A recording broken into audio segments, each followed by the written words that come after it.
Chers frères et sœurs dans le Seigneur, bonjour. Nous continuons ce matin avec notre sujet, comment être un vainqueur. Béni soit notre Seigneur, notre Dieu bon et miséricordieux qui nous accorde encore la vie ce matin. Et que la paix de notre Seigneur Jésus soit avec chacun de vous. Amen. Chers frères et sœurs, je partage avec vous ce matin sur l'ingratitude. L'ingratitude, c'est le manque de reconnaissance, c'est la capacité pour quelqu'un, n'est-ce pas, qui a bénéficié d'une manière ou d'une autre de l'aide pour se tirer d'une difficulté, de sortir d'une impasse, d'être tiré d'une mauvaise situation, d'une mauvaise affaire, mais de ne pas reconnaître le bien qu'on lui a fait, et même d'oublier un jour qu'on lui a fait du bien, ou bien oublier même la personne qui lui a fait du bien. Joseph a connu cela. Lorsque nous lisons, et je lis le verset 23 du chapitre 40 du livre de la Genèse, le texte dit,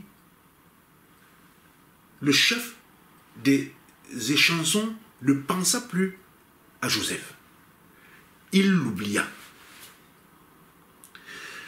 Mais qu'est-ce qui s'est passé? Quand le chef des échansons de Pharaon s'est retrouvé en prison, il a eu un songe. Et il n'avait personne pour lui expliquer son songe.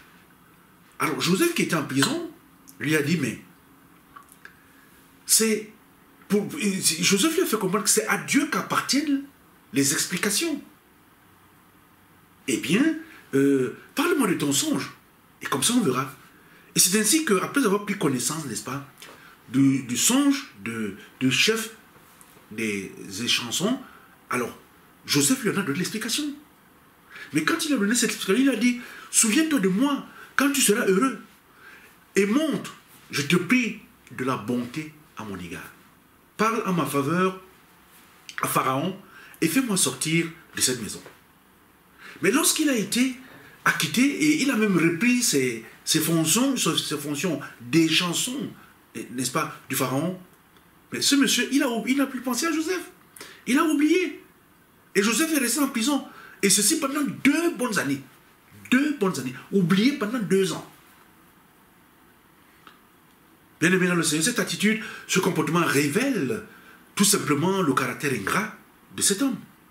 Une telle situation pouvait amener, par contre, une personne à haïr la personne qui lui a fait, qui fait montre de ce genre d'ingratitude.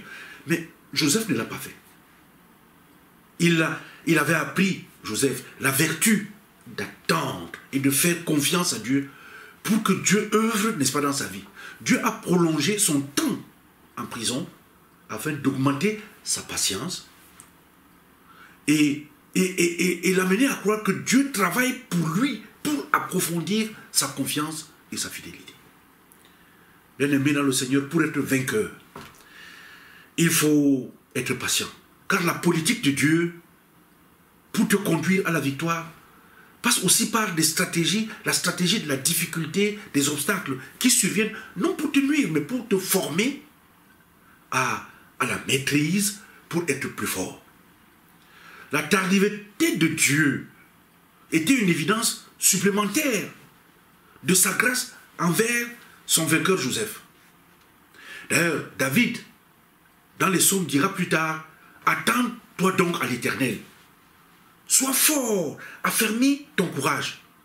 Oui, attends-toi à l'Éternel. » Le thème de notre partage de ce matin est le suivant, « Apprends à supporter les ingrats. À travers leur attitude, Dieu t'enseigne la confiance et la fidélité. » Amen. Seigneur notre Dieu, merci pour cette semaine qui commence, cette semaine que tu ouvres pour nous à travers cette journée.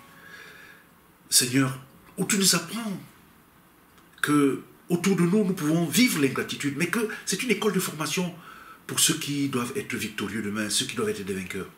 Et nous voulons être ces vainqueurs. Apprends-nous donc à être patients, à supporter cette ingratitude qui de plus en plus se généralise dans le monde dans lequel nous vivons. Et pour que nous apprenions à faire confiance. Oui, nous t'avons prié au nom de Jésus.